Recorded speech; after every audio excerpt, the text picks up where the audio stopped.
everybody, and welcome to another exciting installment of 5 Questions with the Wrestling Rampage. The three amigos are back in this bitch. That's right, guys. We are back with this edition of 5 Questions with WRS. When we answered your guys' question that you guys sent in, because it's been... Your bowels or something? It's been icy, Yes. it's been snowy, and it's been cold. So...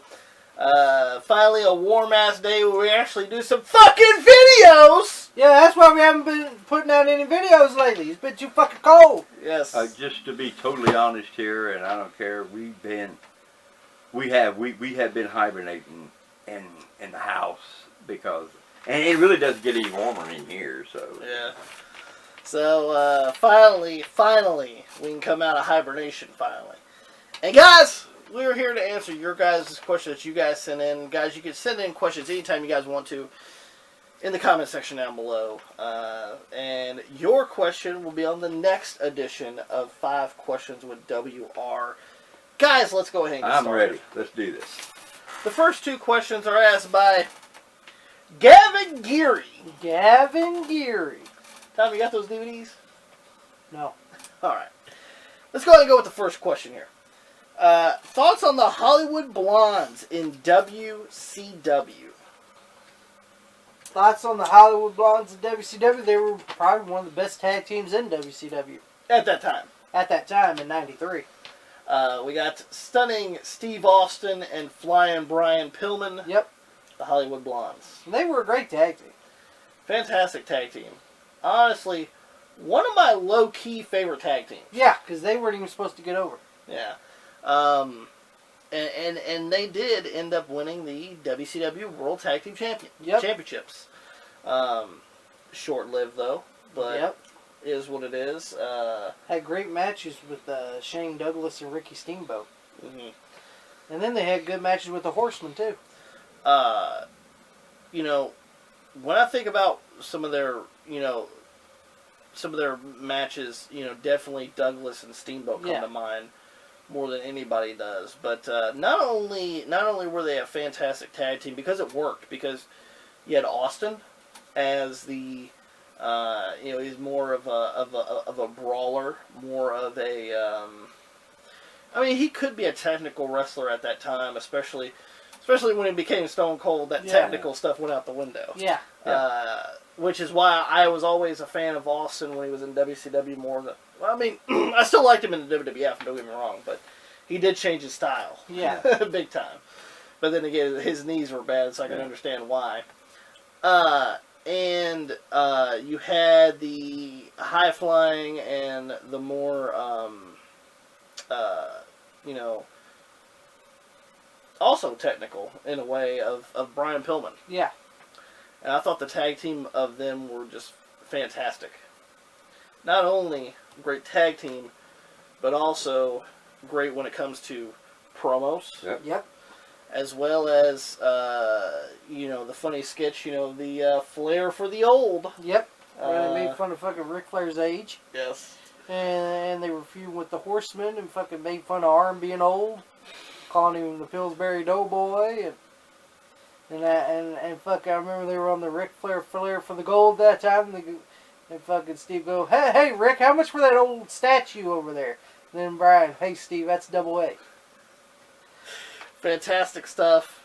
But they had good matches with fucking. And then of course they had good matches, of course, because Paul Roma was part of the goddamn Horsemen. So and do the best you could with that half-wit. Arn did the best he could with that fucking partner. You say that about mostly Arn its whole career. Yeah, fuck. Why do you have to be teamed with hacks for it? I mean, Tully Blanchard was okay. Well, Tully Blanchard, okay, that was good. Okay? Him and Tully Blanchard, great team. Even him and Larry Zbyszko, great team. Fucking, even him when Benoit started teaming, that was even better. Fucking, but once he teamed with fucking Paul Roma, he was in the shitter. Well. And again, he was the worst fucking member of the fucking Horsemen. The Hollywood Blondes, Pops. I thought they were dynamic together. And they had a lot of feuds going on, and I think all of them did real good. Steamboat and they just correlated so well together. Mm-hmm. And of course, the bonds were always funny. That was just what made it great to me. It's because they always joked around a lot. But I thought that they got. I didn't think that they was going to make it, but they fucking pulled it off. Back at they became dynamic tag team out there. No doubt. Yeah, like, they just were a great team. They were an underrated team, too, in WCW. Oh, yeah. They weren't even supposed to get over. They were supposed to get the fucking other teams over. They were just put together to fucking get over the other teams. But what other real good tag teams did you have in I don't fucking know, but WWE? that's what they were supposed to do. Yeah. But it fucking backfired. They got over instead of the fucking the other teams they were working with. God damn. Yeah, who the fuck you gonna choose? Fucking Hollywood Blondes or the fucking Cole Twins? Come on, give me a fucking break. Fuck. Come on. Who you gonna fucking team? You're gonna fucking be happy for fucking a weak ass team, Thunder and Lightning? Come on, give me a break. And that shitty team? Yeah. Yeah, come on, man.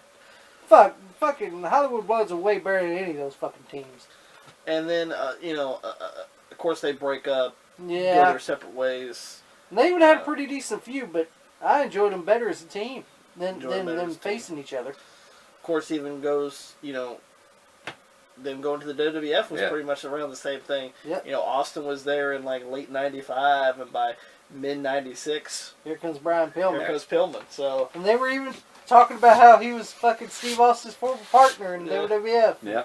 They're saying that, Steve Austin, hey, Brian Pillman's his former partner, Steve Austin, and like they were saying that in the WWF. And then, of course, we got the great Pillman has a gun angle on Yeah. Raw. Pillman has a gun. I thought that was fucking great, even though people were like, oh man, it's going too far. Nah, what you see nowadays is going too far. Listen, I look at this like this right here, where I'm old school, so I believe in this right here. If you get people so damn mad at you that they actually want to jump that rail and hurt you, being a bad guy, you're fucking getting yourself over. Mm-hmm. Because people that and these people coming over the rail, they're making you get over. So what the fuck? Then fucking Brian Pillman, fucking Steve Austin, fucking broke Pillman's ankle, and I love joke because Stone Cold said so. He started whining and crying with that candy ass raspy voice of his, so he kept on praising Bret Hart. So he kept on wailing, so I kept on kicking his ass. Fantastic. That was fucking great. And the thing about it like, is, I enjoyed the Pillman and Austin rivalry. But the thing about it is, on the sad note, Pillman passed away, and it hurt Austin because they were such good friends. Austin still has the gold chain. Yes, he does. Because Brian Pillman gave it to him. And he even said it's probably the most sentimental value thing that he owns. Yeah, because Brian gave it to him. Yeah, so fantastic. Yes, it is. Let's go with the next question asked by Gavin Geary. Thoughts on Lex Luger in WCW? Oh, God. Well, part of fucking WCW. This is also a thing, too, is because, let's just be honest here, Luger was in WCW twice. And we should mention that the first time was in the NWA, leading into, Turner's buying WCW. Yep. And then, was it 93? Or was it late 92? I'm not sure which one it was. 91. That he went to WWF? Oh, no, it was 93. 93? Yeah, he was in that shitty WBF first. Just so fucking Turner won't sue him and shit like that. He told me he went to a bodybuilding. Yeah. Well, that's how stupid Jim Herb was, too. So. Well, there you go. Yeah. And then he comes back to WCW in 95. So, I'm not sure what area you're talking about Lex Luger here, but I'm just going to be honest here in just general. I didn't hate Lex Luger, but I was never a fan of Lex Luger. Well, can I be honest? I'm the same way. Yeah. I didn't like Lex Luger. I had no problems with Lex Luger. It's just, I wasn't a fan. Because sometimes he can have good matches. Depends on who he's in there with. It just depends on who he's fucking in the ring with. Mm-hmm. Like for example, him and fucking Ron Simmons, they had good matches. Fucking him and fucking Sting always had good matches. Flair. Him and Flair always had good matches. It all depends on the people that he's in the ring with. Dusty Rhodes. You know. Great matches with Dusty Rhodes. But once it comes to him with, I'm gonna be honest. You want to tell you the shittiest Luger? Him and Hogan was not that good. Oh no, that fucking match sucked. Yeah. To me, the worst part of Luger was 99 2000 Luger. Oh god. Did you like Totally Buff? Nah, fucking shitty team. Him and Buff Bagwell team up? Oh yeah, and Lex with the buzz cut hair. Yeah. Whatever fucking haircut that was. You see that fucking haircut? Wherever the fuck that haircut was. And when he come out with a fucking big bust, I knew something was up when I seen a fucking big bust. That was in '93.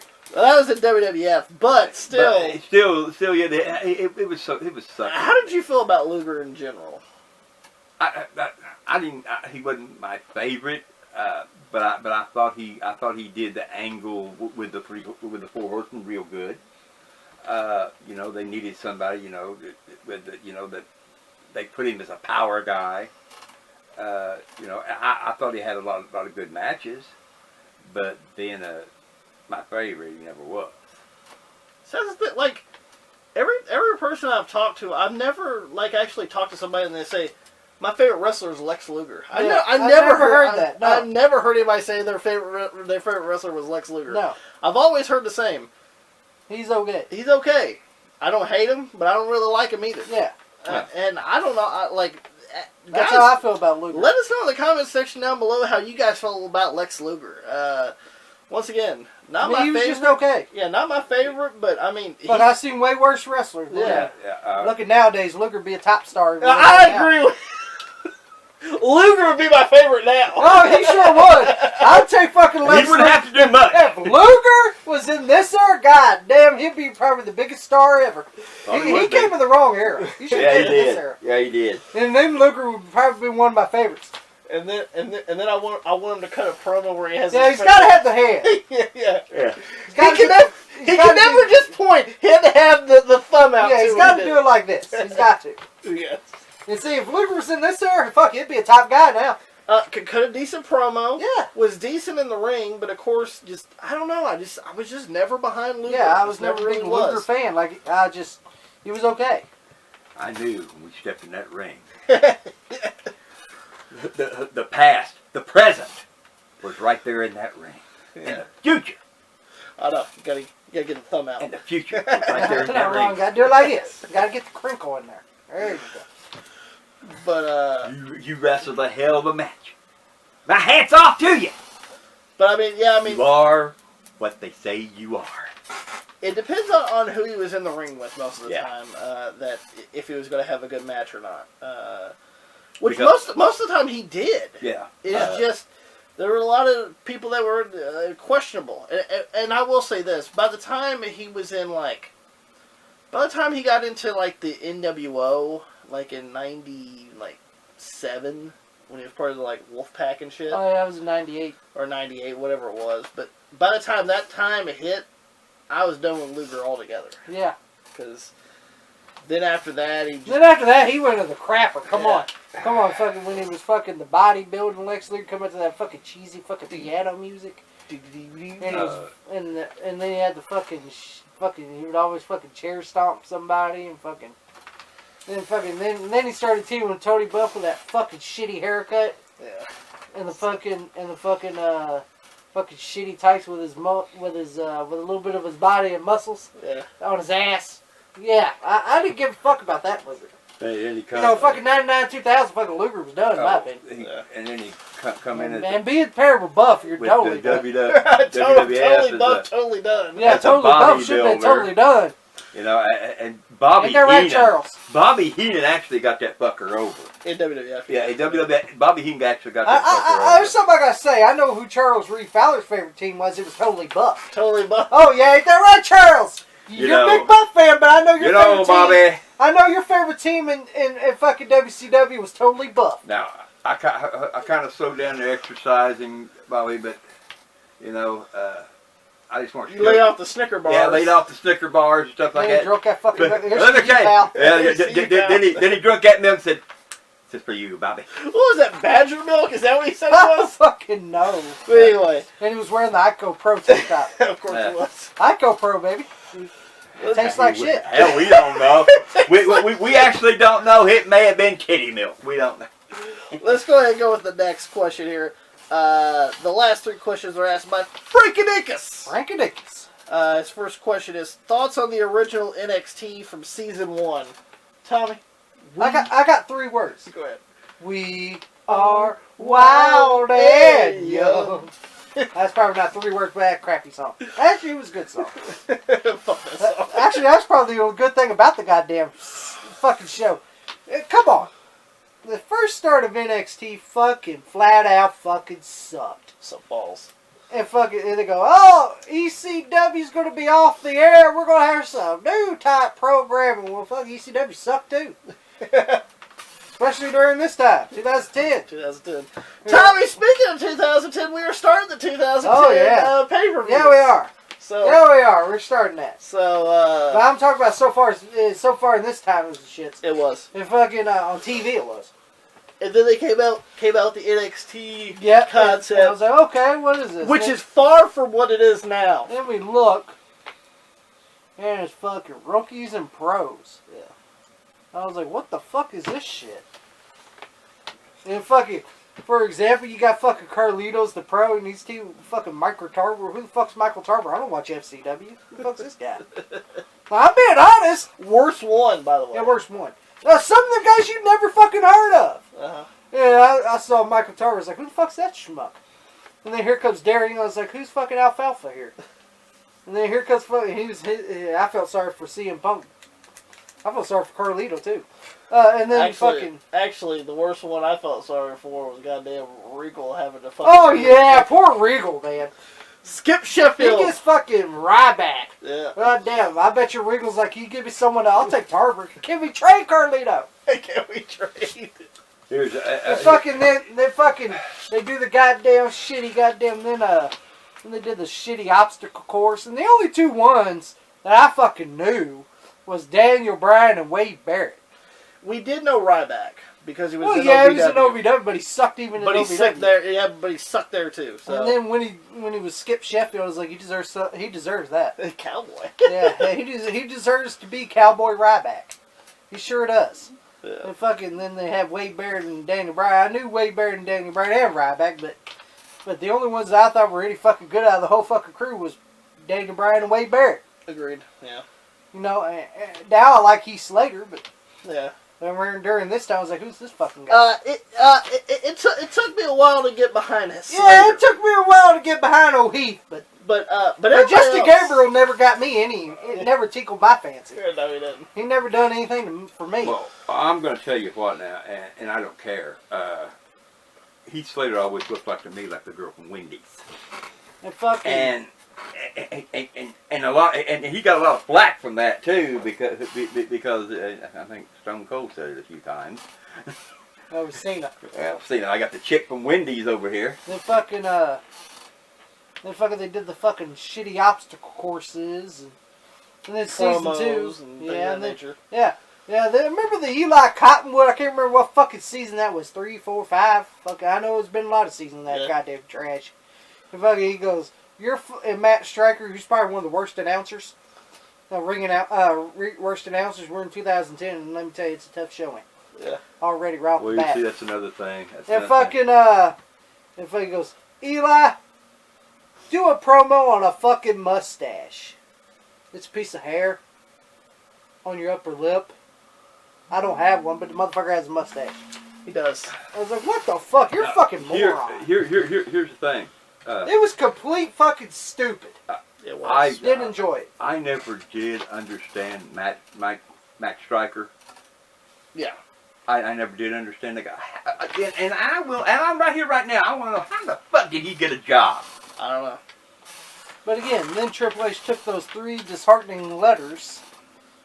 Great. And fucking did something with it. Mm-hmm. At least we didn't have to see obstacle courses no more. And fucking dumb shit like that.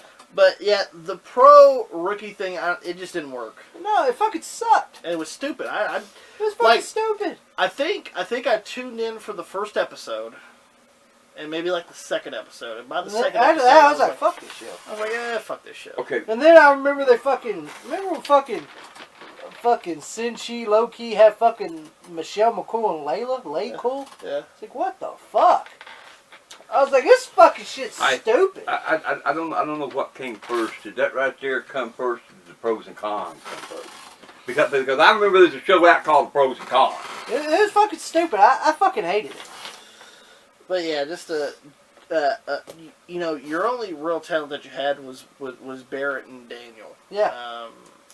Daniel Bryan. So. And fucking in season 2, all you had was fucking Michael McGillicuddy, in my opinion, Mm-hmm. and Husky Harris. Yeah.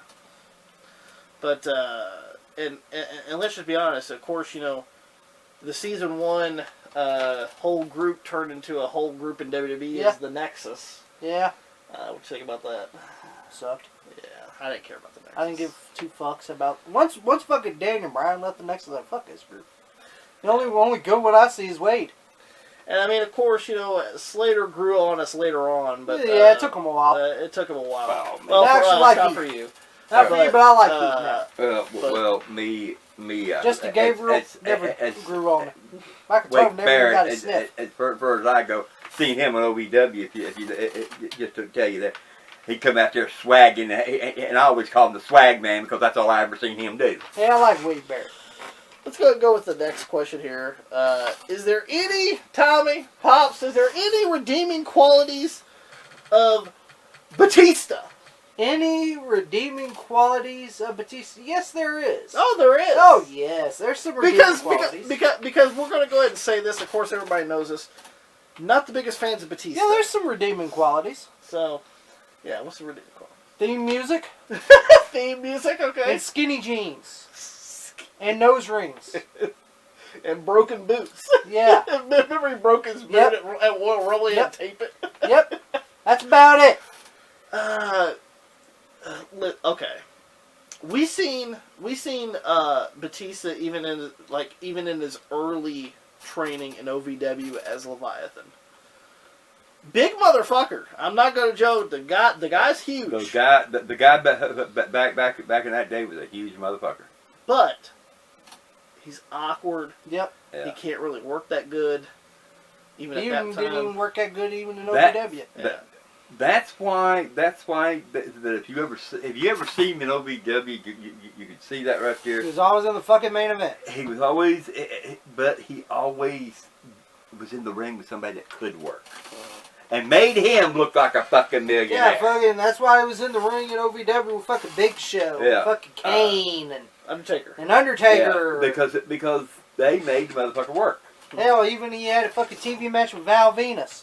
You know, he's always in the ring with people that actually fucking. Yeah. Even though Val Venus ain't much. But I will you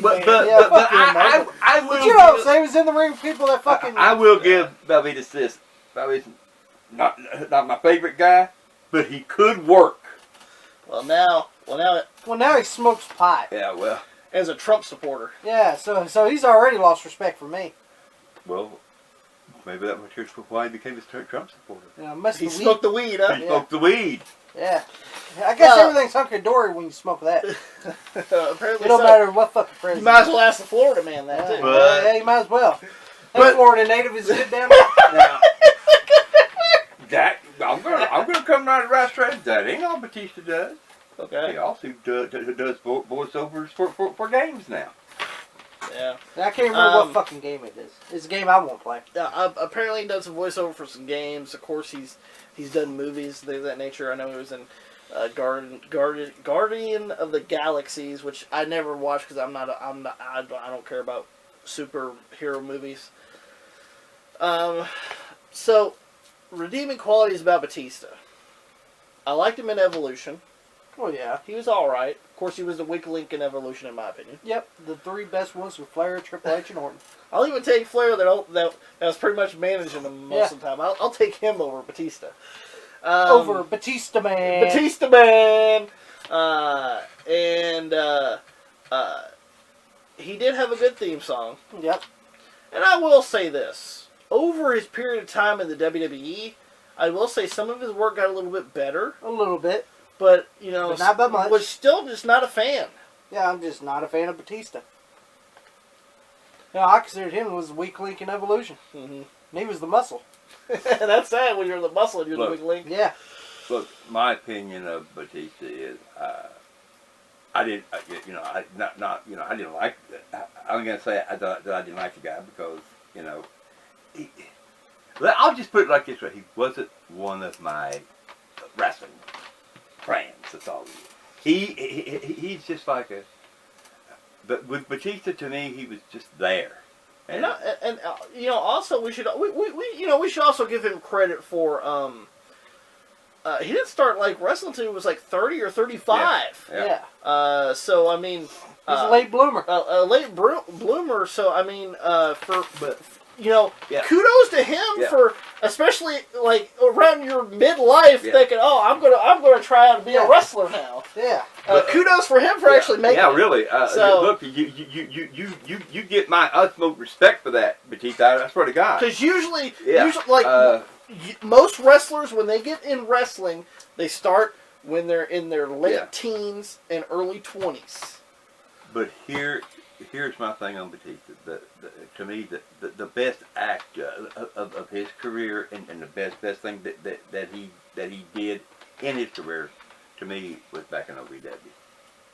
Because back in OVW, he really shined.